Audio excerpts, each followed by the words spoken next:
Blonde woman scoffs. Hey, old man, is Hollywood casting soldiers today? Young man with phone. Let me film this for TikTok. People need to see this cosplay outfit. Laughter burst out, spreading across the small diner at noon. The old man stood still beneath the pale neon light. His faded military uniform was damp with mist, the medals on his chest catching faint glimmers of light. No one knew they were real.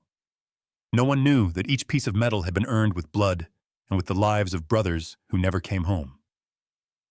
Young man, hey grandpa, you think you're a general or something? The old man didn't answer. His eyes slowly swept across the room. Every face, every mocking smile. He placed his weathered hand over the old silver medal, then set it back neatly against his chest, answering them with silence. The laughter rose again. The clinking of cutlery against plates sounded harsh and hollow. Outside, the rain began to fall. 2 hours later, in this very place, everyone would rise to their feet in silence as 6 U.S. Marines in their blue, red, and white dress blues uniforms walked through that same door. And in that moment, they would finally understand who truly deserved to be saluted. If you believe that true courage isn't found in gunfire but in the quiet of those who have walked through war, subscribe to our channel and help us preserve the memory, the dignity, and the reverence owed to our heroes. The cafe door closed softly behind him, leaving only the faint jingle of the wind chime lingering in the air, heavy with the smell of old coffee. Robert Ellsworth walked slowly toward his usual corner, where the same wooden table, its surface worn smooth by years, waited in its familiar place. Light filtered through the rain-streaked window, spreading into silver ripples across the tabletop and glinting on the faded metals pinned to his chest. His hand trembled slightly as it brushed the Purple Heart over his left breast. The metal was cold, but the memories within it still burned. He sat down back straight, the posture of a soldier who had never forgotten discipline. Black coffee and a toasted blueberry muffin, he murmured, voice rough like the distant surf. No one answered. The young waitress passed by, eyes glued to her phone, not realizing that the man had spoken to her with the steady formality of someone still trained to command. On the table, only his breath and an empty cup filled the silence. The scent of baked goods, frying oil, and damp wood mingled into something fragile, the smell of memory. He looked to his right. The chair across from him was still there, perfectly aligned, as if waiting. Mike had always sat there, splitting a muffin in half and joking. The battlefield teaches you to share even the sweet things. But Mike was gone, taken quietly last spring, like a soldier who knew his final orders. Now only Robert remained, and silence. The soft clink of a spoon at a nearby table cut through his thoughts like a blade. He looked down at his hands, calloused fingers that had once gripped a rifle, now holding only memory. His gaze drifted toward the window where raindrops slid down the glass in steady rhythm, each drop marking another second gone.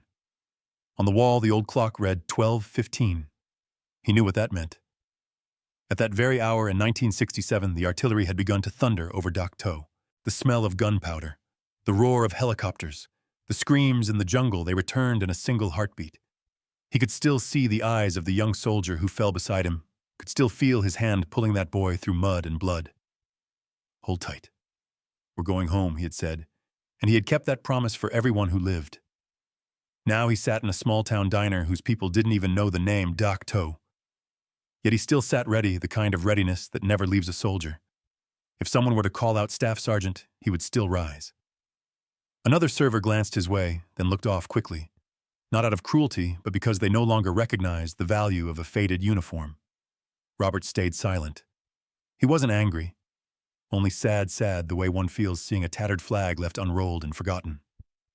From his pocket, he pulled out a small photo, 5 soldiers standing shoulder to shoulder, young, strong, full of hope. Only he was left now. The photo trembled in his fingers, but his eyes stayed calm.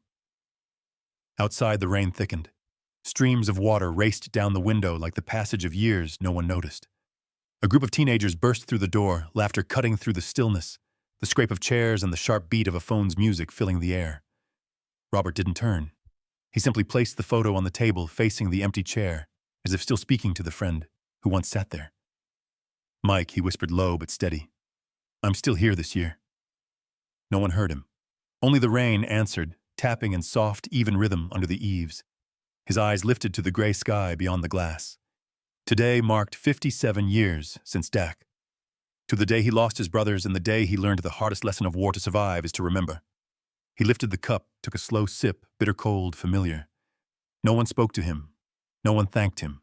Yet in that silence he sat with quiet dignity, the bearing of a man who had once stood unflinching in the storm of bullets. In the corner, an old television murmured distant headlines about a new world. The young laughed over its noise, their voices quick and bright. Robert didn't hear them. He was listening to something else, the faint echoes of the past, the distant drumbeat of a march still ringing in his mind, the call of those who never came home. The room seemed to fold inward around him, just breath, the faint rattle of rain on glass, and an old soldier in a uniform no one noticed anymore. But he stayed, still silent, because that was how a soldier showed respect to time and to those who had gone before him. Outside, laughter flared again from the table of Youth Sharper this time, one mocking voice cutting through the rain. And with that, the silence began to break. "Young man, is that even a real uniform? Looks like something from a movie server. Are you ordering, sir, or just taking up space?" Laughter burst out sharp as breaking glass. A few heads turned, a few phones lifted. Cold fluorescent light fell on Robert's faded uniform, making it look even more out of place among the polished fabrics and bright colors around him. Robert didn't react. He had heard bullets whistle past his ears, had seen fire crawl across the bodies of his brothers. Human laughter couldn't move him anymore. He sat upright, hands resting neatly on the table, every motion deliberate, disciplined. Young man smirking. "Hey, you think you're a general? Or maybe an actor from some war movie?" His friends erupted laughter, mixing with the clatter of cutlery and the smell of grease, a cheap kind of noise that filled the air. The waitress brought coffee to another table, glanced at Robert, then turned away, leaving his table bare and visible. Robert looked down at the medals on his chest. Silver Star. Bronze Star. Purple Heart.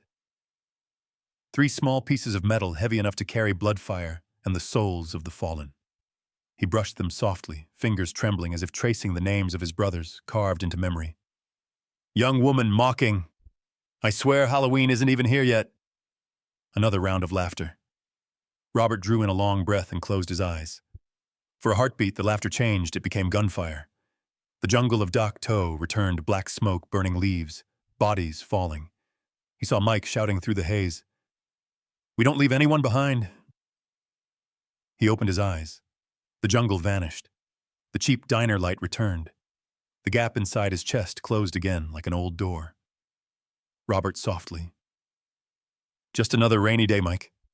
No one heard him. Then a small voice rose beside him. "Little boy, sir, are you a real soldier?" That pure, curious sound cut through the noise. Robert turned. A boy, maybe 6, hair damp from rain, eyes wide and unblinking. Robert leaned forward, a gentle smile breaking through the lines of age. "Robert, once upon a time, son. A long time ago, before you were born." Little boy. "Did you fight the bad guys?" Robert hesitated. He didn't want to make war sound like a game. Robert.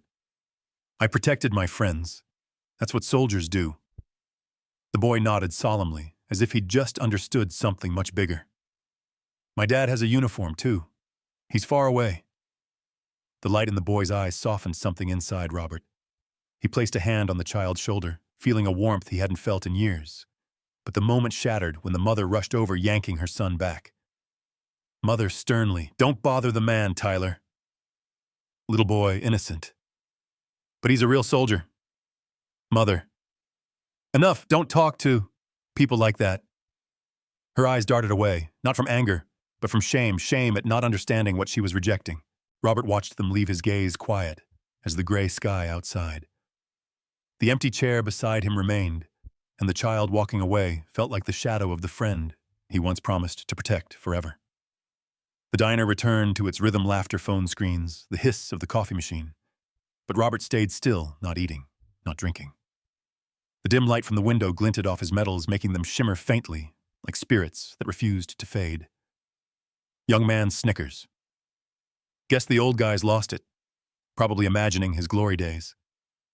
A drop of cold coffee fell from the untouched cup, splashing onto the table like a tear no one saw. Robert didn't look up. He simply nodded to himself, as if hearing an old order whispered in his mind. Hold your ground. Don't respond.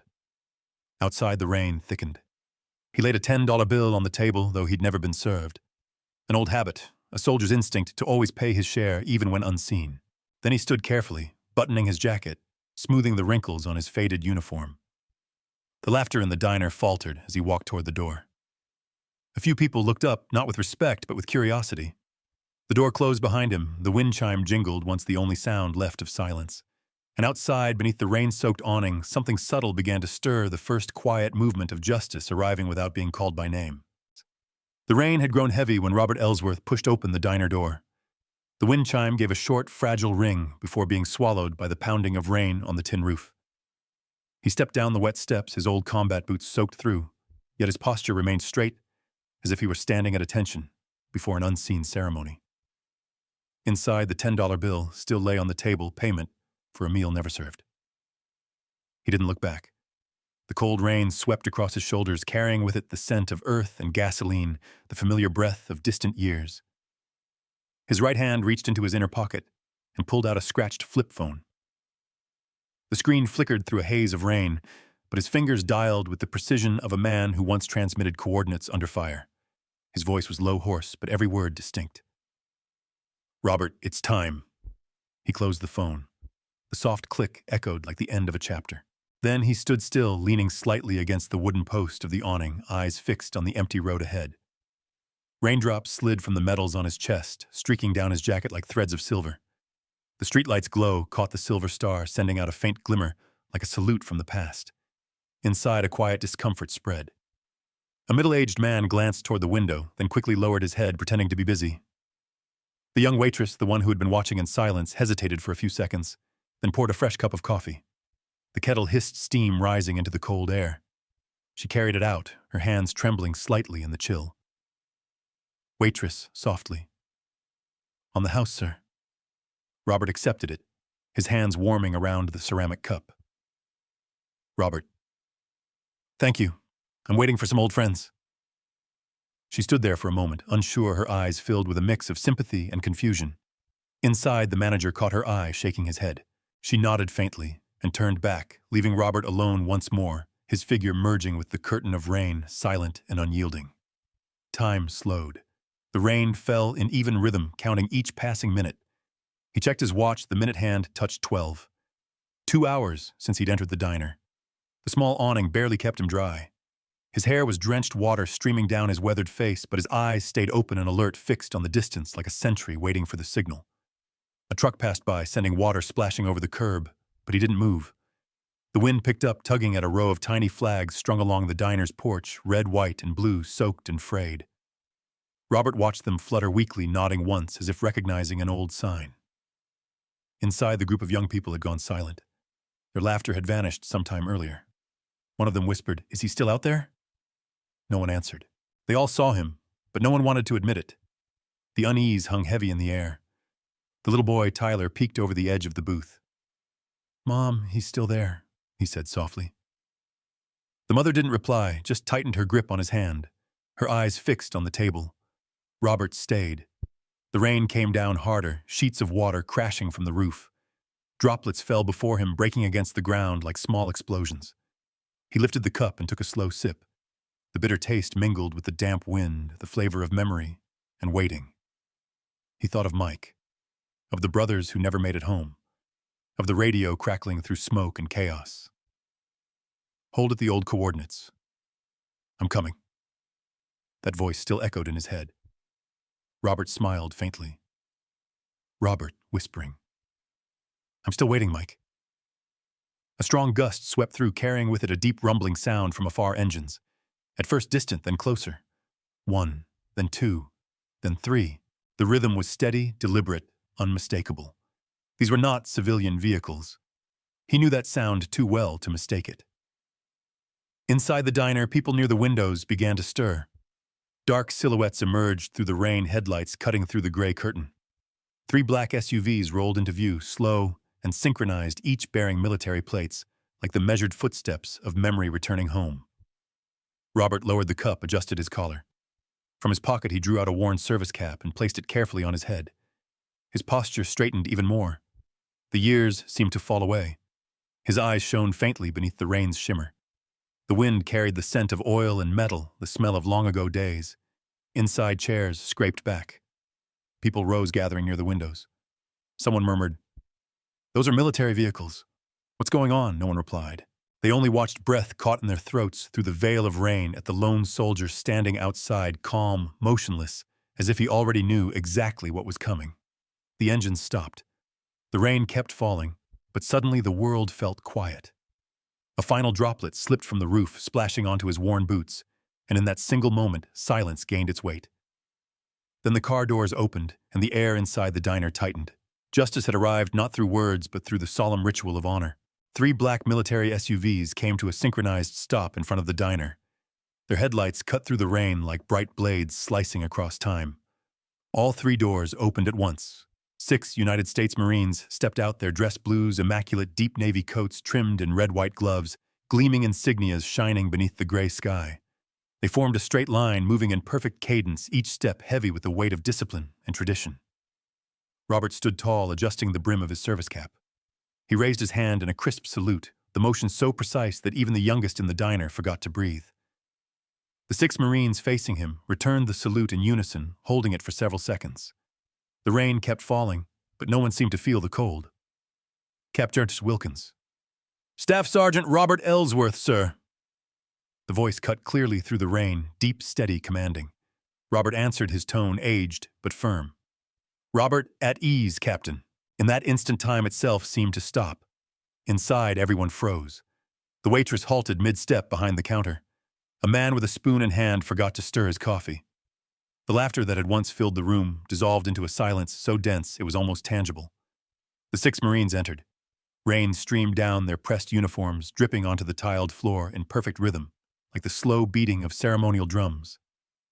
Their commanding officer, Captain James Wilkins, tall, composed as eyes, carrying both pride and restrained emotion, stepped forward.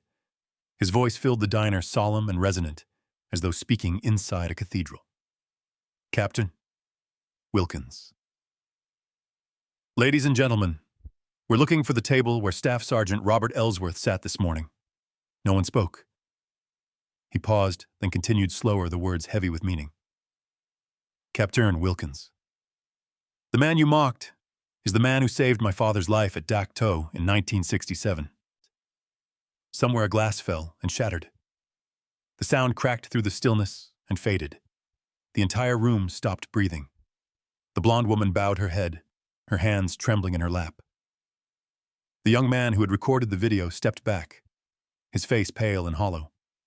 Wilkins let the silence hang for a moment before continuing. "Captain Wilkins. Without him, I wouldn't be standing here. My father." Lieutenant Michael Wilkins was one of 9 men Robert pulled from the fire that day. He lifted his hand toward the window where Robert still stood in the rain, small in frame but unbroken. "Captain Wilkins, and today, exactly 57 years later, we came to say the words my father never got the chance to say thank you." The rain outside sounded different now, every drop like the steady beat of a drum roll. Another silence spread thicker, deeper, the silence of realization, of shame, of reverence. The young waitress brought her hand to her mouth, tears threatening to fall. The man at the counter removed his cap, head bowed. Wilkins gave a signal. The 5 Marines behind him stepped forward, stopping just at the doorway, and raised their hands in salute toward Robert. The motion was exact, unwavering. Inside, no one moved.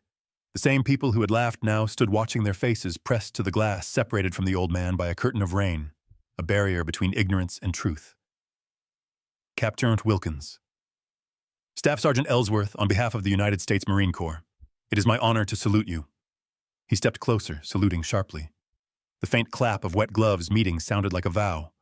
Robert returned the salute. His eyes held no pride, only the quiet calm of a man who had long made peace with loss and silence. "Robert, I only did what a soldier's meant to do." "Captain Wilkins, and because of that, sir, you've taught us something we can never forget." One of the Marines stepped aside and held the door open. Wilkins reached into his coat, pulling out a thick envelope marked with the Department of Defense seal and a polished wooden box. Inside the box, nestled in blue velvet, was the Distinguished Service Cross. The rain's reflection shimmered against the metal, casting a faint light into the diner, the last pure glint of a long overdue apology. No one spoke. Only the rain and the faint, uneven breaths of those who watched. The young waitress finally found her voice, trembling waitress. "Sir, we didn't know." Wilkins turned to her, his voice low but steady. "Captain Wilkins. It's all right. You do now. He stepped back outside, forming with the others a perfect line beneath the falling rain. Robert stood motionless, returning their salute. A single man before six, Marines surrounded by reverence. Inside hands rose to hearts. Those who had mocked him lowered their eyes. Those who had turned away now wept openly. In that silence, each person felt the same truth, that America's truest glory does not come from noise, but from the quiet dignity of gratitude. And as Captain Wilkins opened the wooden box, his voice rose once more, deep, clear, carrying the weight of an entire generation. The rain outside still fell in steady rhythm, but inside the diner the air had turned ceremonial. Captain James Wilkins stood before Robert Ellsworth, the old soldier with a posture as straight as ever, his uniform soaked through his eyes, still burning bright under the soft yellow light. Wilkins reached into his coat and drew out a dark wooden box polished to a faint shine. He lifted it with both hands, as if holding a piece of America's history itself. His voice rang clear, strong, and yet thick with emotion. Captain Wilkins, on behalf of the President of the United States, we are here today to correct a delay 57 years in the making. He opened the box. The rain light through the window caught on the silver metal inside its red and blue ribbon glowing faintly. The Distinguished Service Cross shimmered not with glamour, but with the weight of blood, time, and memory. Captain Wilkins, your courage brought 9 men home, and one of them was my father. For a heartbeat, the sound of the rain seemed to stop. Robert stood motionless. His eyes trembled slightly, as if hearing the name of someone who had lived in silence within him for half a century.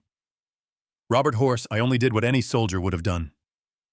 Captain Wilkins, meeting his eyes. No, sir. Not everyone would. Very few ever do.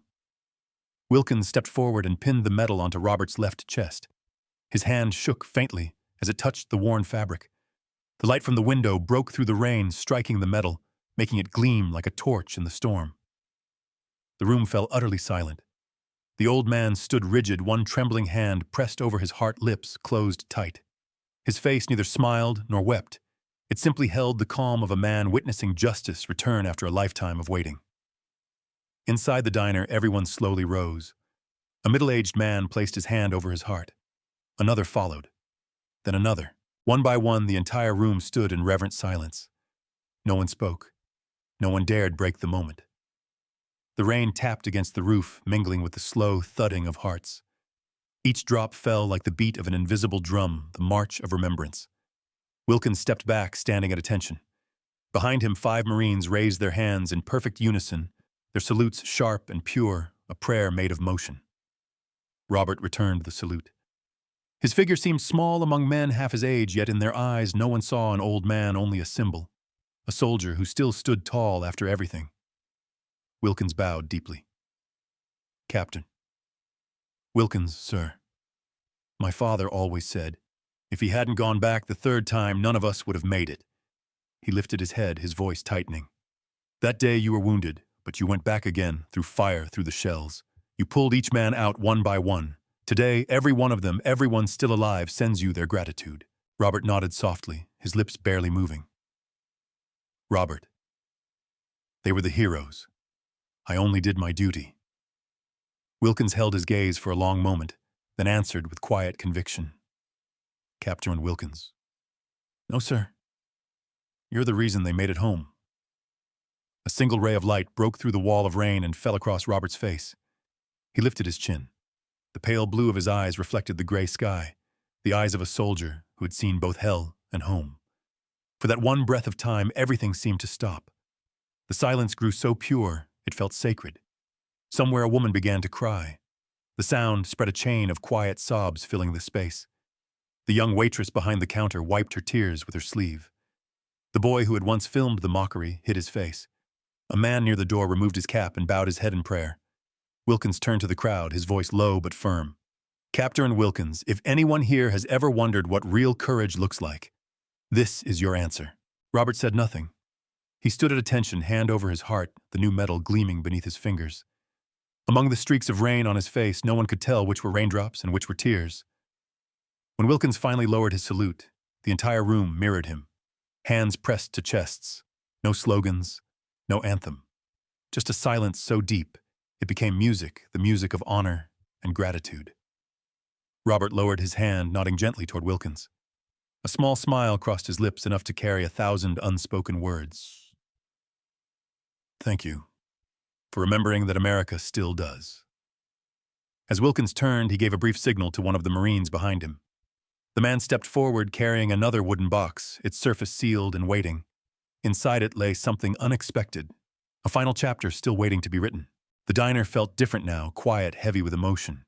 The air was filled with the mingled scent of coffee rain and the uneven breaths of people who had just witnessed a ceremony no one could have scripted. Robert Ellsworth still stood there, small in stature, but unshaken, one hand resting gently on the new metal pinned to his chest. The rain outside had softened.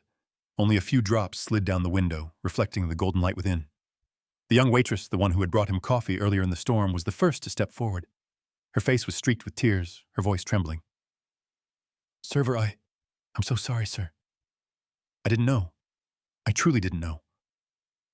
Robert looked at her, his eyes warm and calm, soft as the evening wind. "Robert, it's all right, young lady. Everyone has something to learn in this life." He placed his weathered, gentle hand over hers, his voice deep and steady, the tone of a father giving counsel. "Robert, what matters isn't the mistake, but how we stand back up after we've seen it." The girl broke into sobs, bowing deeply.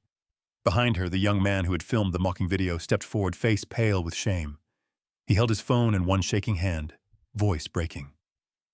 "Young man, I deleted the video. I didn't understand, but now I do." Robert met his eyes, firm, unjudging, full of quiet weight. "Robert, war teaches a man one thing, who truly deserves judgment." He paused, his tone dropping low and reverent like a prayer. "Robert, and you, son, you're not on that list." The young man bowed his head, tears falling onto the cold tile. He tried to speak, but only managed 2 words, "Thank you." Robert nodded, giving the boy's shoulder a light fatherly pat. "Robert, use this mistake to learn respect, because one day you might be the one who has to stand up for someone else." From the back of the room, the blonde woman, the first to laugh at his uniform, stepped forward. Her face had changed completely. The perfect makeup was gone, leaving behind only the rawness of regret. She gripped her purse tightly, her voice barely audible beneath the sound of the fading rain. "Blonde woman, sir. My grandfather served in Vietnam. I forgot what that meant. I forgot him. And I forgot men like you." Robert studied her for a long moment, not angry, not resentful. "Robert, then honor him by remembering." He smiled faintly. "Soldiers don't need flowers. They just need to be remembered."